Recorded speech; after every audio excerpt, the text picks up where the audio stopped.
Au sommaire de cette édition, le chef de l'État, le capitaine Ibrahim Traoré, séjournera à partir de demain, samedi 14 juin 2025, dans la région du Centre-Sud. Le chef de l'État va procéder au lancement des bosquets à plantes médicinales à Guiba et va également échanger avec les forces vives de la région. On en parle dans ce journal. Et puis, le grand format de cette édition nous plonge dans l'environnement. Dame Ninkiema a su transformer sa cour en oasis de verdure. Dans sa cour, on retrouve des manguiers, des orangers, de la vigne du moringa, de la pomme à cannelle et bien d'autres arbres. On en parle dans ce journal. Mesdames et messieurs, bonsoir et bienvenue à ce rendez-vous consacré à l'actualité sur Savane TV. Le chef de l'État, le capitaine Ibrahim Traoré, va séjourner à partir de demain dans la région du Centre-Sud. Séjour qui s'inscrit dans la dynamique de gouvernance de proximité avec les populations et des échanges sur la marche de la révolution progressiste populaire. Le chef de l'État va présider la cérémonie de lancement des bosquets à plantes médicinales dans la commune rurale de Guiba. Le chef de l'État va également échanger avec les forces vives à Manga. Lors de son séjour, le capitaine Ibrahim Traoré va présider la cérémonie officielle de la 24e promotion des élèves officiers d'active de l'Académie militaire Georges Namouanou. Et puis, le ministre de la Justice parle de révolution avec l'adoption du nouveau code de procédure pénale. Plusieurs réformes font penser à la justice traditionnelle. Le vote du nouveau texte a eu lieu hier à l'Assemblée législative de transition. Le résumé avec Cynthia Zomblana. Plusieurs innovations dans le nouveau code de procédure pénale, au point où le ministre de la Justice, Maître Edasso Rodrigue Bayala, parle de révolution.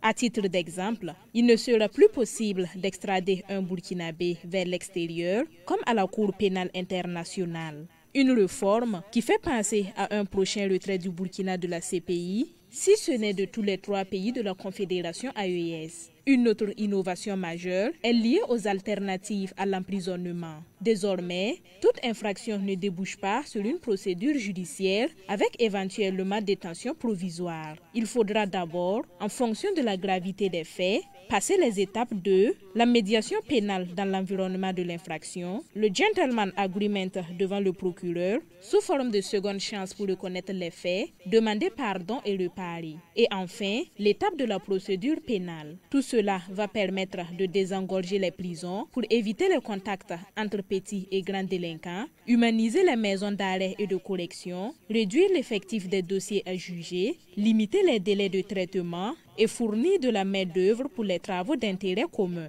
Ces réformes sont censées rapprocher la justice du justiciable et rapprocher les deux des traditions locales. Le ministre de la Justice, Maître Edasso Rodrigue Bayala, a profité de l'occasion de la plénière à l'ALT pour rappeler que la Haute Cour de justice étant dissoute depuis 2023 et ses compétences reversées aux tribunaux de droit commun, les dossiers qui étaient pendants devant elle seront bientôt jugés. Par exemple, celui du dernier gouvernement de Blaise Compaoré portant sur l'insurrection populaire de 2014. La journée internationale de sensibilisation à l'albinisme est célébrée au Burkina Faso par l'association des femmes albinos du Burkina, en abrégé APAB, autour d'une table ronde. La problématique du cancer de la peau chez la personne atteinte d'albinisme est largement discutée avec les partenaires. C'est un reportage signé Samuel Moko et Fatoumata Compaoré. Cette table ronde avec les partenaires de l'Association des femmes albinos du Burkina AFAB se tient dans le cadre des activités de l'AFAB dénommée Albi Week. Cette 7e édition se déroule sous le thème « La problématique du cancer de la peau chez les personnes atteintes d'albinisme au Burkina », état des lieux et perspectives. Nous sommes là pour la table ronde qui consiste à avoir les acteurs des institutions et des acteurs gouvernementaux et également les partenaires techniques et financiers, voilà, et pour pouvoir réfléchir sur un document d'orientation et d'accompagnement. Et demain, on se retrouvera au CIAO pour un don de sang. Au niveau du ministère de la Santé, qu'on remercie, il y a déjà ce processus d'inclusion des personnes atteintes d'albinisme dans la politique de gratuité des soins. Chose qu'on salue. Maintenant, il faut qu'ils nous accompagnent à ce qu'on sensibilise, parce qu'une chose est de mettre ces politiques en place, mais l'autre chose également, c'est que les personnes atteintes d'albinisme puissent être informées de cette décision et de ces acquis. Plusieurs partenaires sont aux côtés de l'Association des femmes albinos du Burkina, AFAB, dans le cadre de ces activités.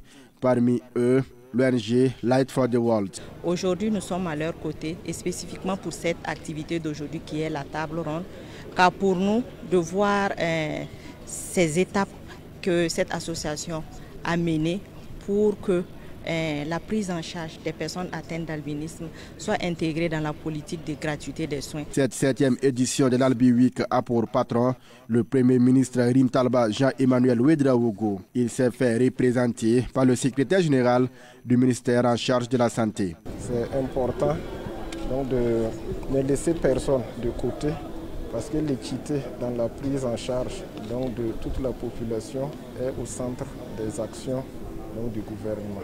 Rappelons que chaque 13 juin de l'année est célébrée à travers le monde la journée internationale de sensibilisation à l'albinisme. Amélioration de l'employabilité des jeunes à l'heure du numérique, c'est sous le thème que se tient la 2e édition du forum Yolek Nyang Leader Conférence. Cette 2e conférence du Yolek réunit 100 jeunes des 13 régions du Burkina autour des panels et conférences sur les opportunités du digital. Fatih Sankara a suivi hier la cérémonie de lancement. Cadre par excellence d'apprentissage, d'entrepreneuriat, de réseautage et de leadership, le Forum Yolek Young Leading Conference réunit depuis mercredi 100 jeunes des 13 régions du Burkina à Ouagadougou. Pendant 3 jours, ces jeunes renforcent leurs connaissances sur les métiers du digital tout en prospectant les opportunités liées au digital.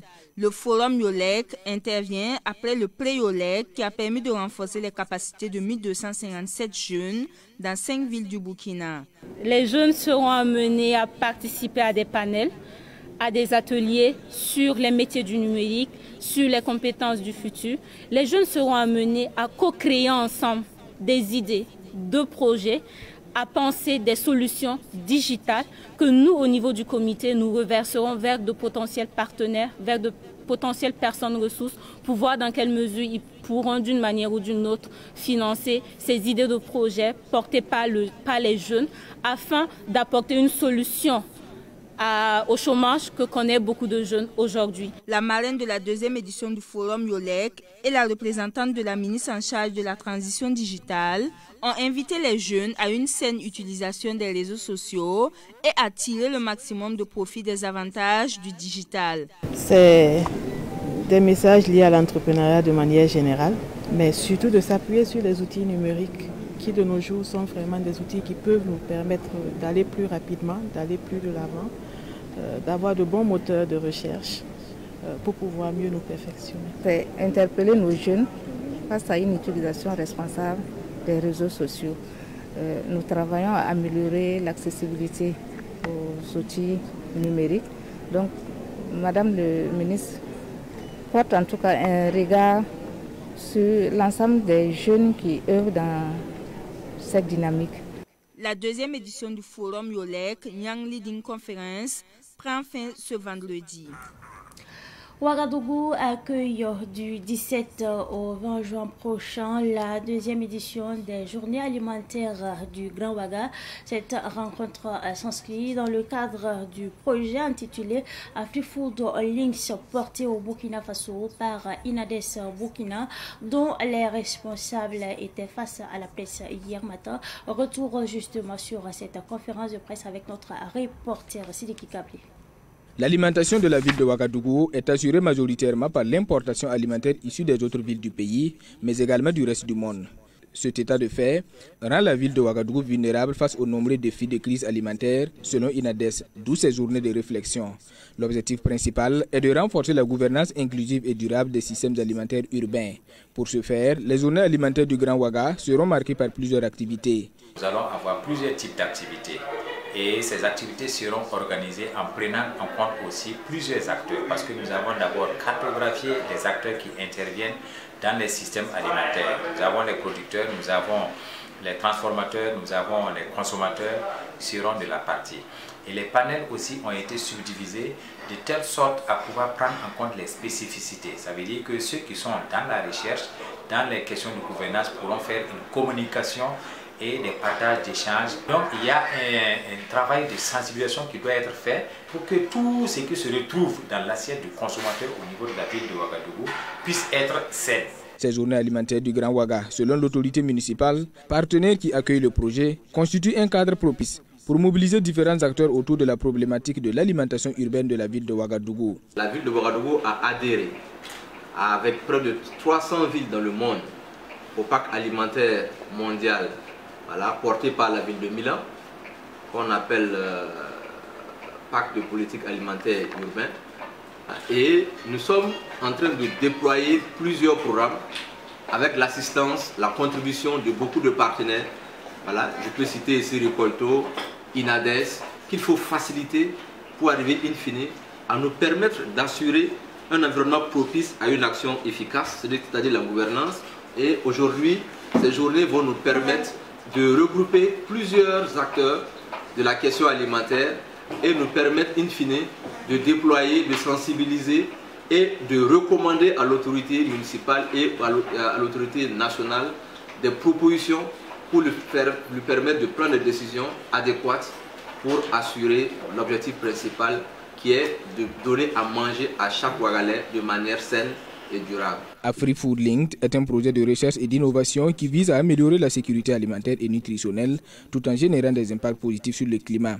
Ce projet s'étend à plus de 65 villes dans le monde avec un accent particulier sur 5 grandes villes africaines dont Ouagadougou. Cette deuxième édition se tiendra sous le thème « Transition vers des systèmes alimentaires durables et équitables dans le Grand Ouaga, rôle et responsabilité des acteurs ». À quelques jours de la journée nationale de l'arbre, avec pour ambition cette année de planter 5 millions d'arbres en 1 heure, les Burkinabés se préparent à relever le défi, mais certaines personnes n'ont pas attendu un appel officiel pour agir. C'est le cas de Dame Ninkiema, une amoureuse des arbres. Elle a transformé sa cour en une oasis de verdure. Zoom sur cette amoureuse des arbres avec notre reporter Cynthia Zungrana. Des manguiers, des citronnelles, de la vigne, de la pomme cannelle, du mandarinier, de l'avocatier, du moringa, du quinqueliba, de l'épinard, de l'aloe vera et plusieurs autres variétés d'arbres. Ici, chaque arbre a été planté avec amour et patience. Bienvenue chez Dame Ninkiema, une mère de famille qui a décidé, il y a des années, de faire de sa cour un véritable jardin d'Éden. Je suis venue ici dans le quartier en 1996 ici. Mais en 1985, mon mari est venu me montrer la parcelle. Le premier but que je suis venu faire, je suis venu pour planter 2 arbres. Puis j'ai bien clôturé avec une grillage, mais comme il n'y avait pas de mur, les chèvres n'ont pas laissé. Maintenant, quand on est venu, donc j'ai commencé à planter seulement les arbres. Sa motivation première n'est pas l'écologie, mais un sentiment bien plus profond qui l'anime depuis le bas âge, qui est l'amour des arbres. Ma passion pour les arbres, depuis que je faisais l'école primaire à l'école Nongolimassam Paspanga, on nous enseignait, c'est vrai, mais on nous montrait comment aimer des arbres, comment aimer les plantes. C'est le jeudi et puis samedi que nous, on n'a pas cours. On nous amenait au jardin de Paspanga, pour planter. On plantait les arbres, on faisait le jardinage là-bas. On nous apprenait comment aimer les plantes. Mais quand je plantais, ça pousse bien. Même mon jardinage, vraiment, ça pousse. Donc, on fait que, à chaque fois qu'on parle seulement, on faisait groupe. Dans mon groupe, vraiment, c'était bien.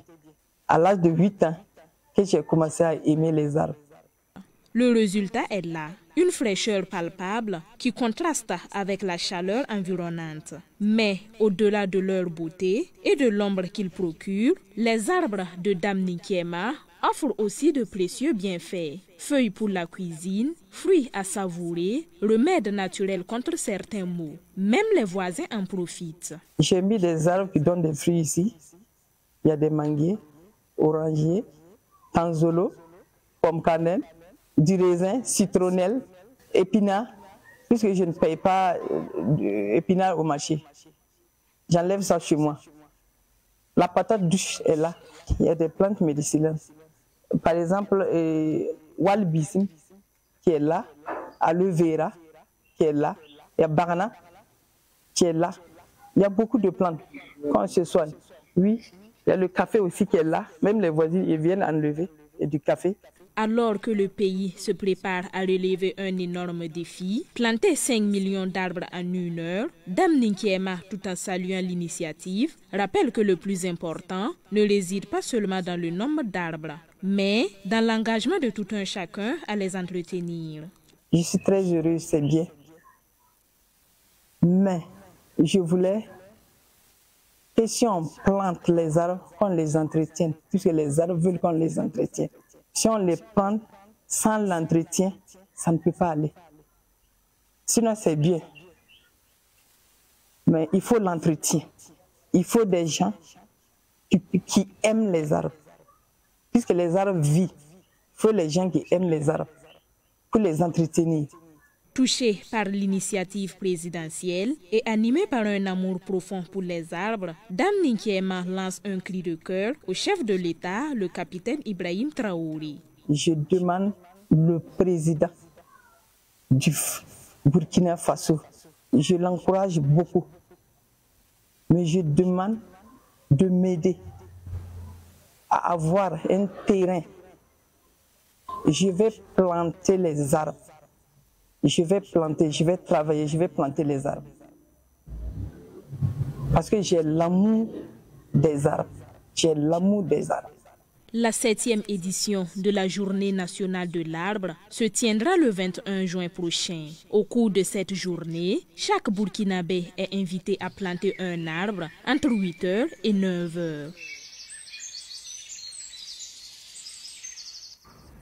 La santé des végétaux, un problème qui retient justement l'attention des scientifiques et techniciens de l'agriculture. Ces spécialistes en atelier à l'occasion de la Journée internationale de la santé des végétaux, célébrée hier en différé, revoient les approches de préservation de la santé des plantes qui profitent aux humains. Les précisions avec notre reporter Germaine Farama. Les plantes tombent malades comme les humains et les animaux, mais cette situation sanitaire des végétaux est négligée par les hommes. C'est pourquoi, à l'occasion de la Journée internationale de la santé des végétaux, célébrée en différé, les réflexions sont tournées vers une approche protectrice des plantes, approche One Health. La santé des végétaux dans l'approche One Health. Alors, qu'est-ce que c'est que l'approche One Health? C'est en fait un concept interdisciplinaire et interministériel qui promeut la santé donc, de l'environnement, la santé des animaux et la santé des hommes. Et à travers cette célébration aujourd'hui, nous allons pouvoir donc dérouler plusieurs panels où nous allons démontrer en tout cas l'importance de la santé des végétaux donc, dans cette approche. Parce que nous nourrissons des plantes et de leurs produits, les animaux également. Et également, les plantes aussi sont cultivées dans un environnement et les pratiques agricoles peuvent aussi avoir des impacts négatifs sur l'environnement, sur les animaux et aussi par ricochet sur la santé donc, des hommes. La protection des végétaux fait appel à un ensemble d'approches qui participent à assurer une bonne santé des plantes. Et la célébration de cette journée est une occasion de se pencher sur les techniques de détection des maladies des plantes. Les actions à mener sont d'abord ce que nous appelons en fait la surveillance parce que les producteurs eux-mêmes déjà peuvent participer en fait à la surveillance. Donc nous développons des stratégies où le producteur en fait dans leur champ à travers un smartphone peut alerter l'agent de santé et qui va alerter en fait sa direction générale la direction générale peut saisir en fait un laboratoire et pouvoir donner des conseils en fait à ces producteurs là pour pouvoir protéger les végétaux. Donc ça c'est le premier pan. Le deuxième pan c'est que quand les équipes se déploient sur le terrain, en fait ils font des prélèvements, ils reviennent au laboratoire et ils font des diagnostics exactement comme à l'hôpital. Donc ils font des diagnostics, ils posent un diagnostic. Une fois que le diagnostic est posé, donc il va s'encouler que soit la plante est malade ou elle n'est pas malade. Si elle est malade, c'est quelle maladie et quels sont les conseils qu'on peut apporter. Est-ce qu'il y a un produit qu'on peut utiliser pour traiter la plante ou est-ce qu'il faut simplement arracher la plante pour pouvoir protéger les autres plantes environnantes? Cet atelier de vulgarisation de la santé végétale qui réunit des scientifiques et techniciens de l'agriculture se veut également un plaidoyer pour l'intégration de la protection de la santé des plantes dans l'approche One Health qui n'en tenait pas compte. La journée internationale de la santé des végétaux est célébrée chaque 12 mai. Et cette pensée positive, avant donc de refermer cette édition, nous ne devons rien forcer dans la vie, ne force ni la conversation, ni les liens, ni l'attention. Ce qui doit rester reste, ce qui doit partir part. Laisse tout simplement l'univers faire son tri. C'est tout pour cette édition du soir que j'ai pris en tout cas du plaisir à vous présenter. Merci à vous pour votre constante fidélité. Excellente suite de programme, en compagnie bien sûr des programmes de la télévision, de nouvelles idées.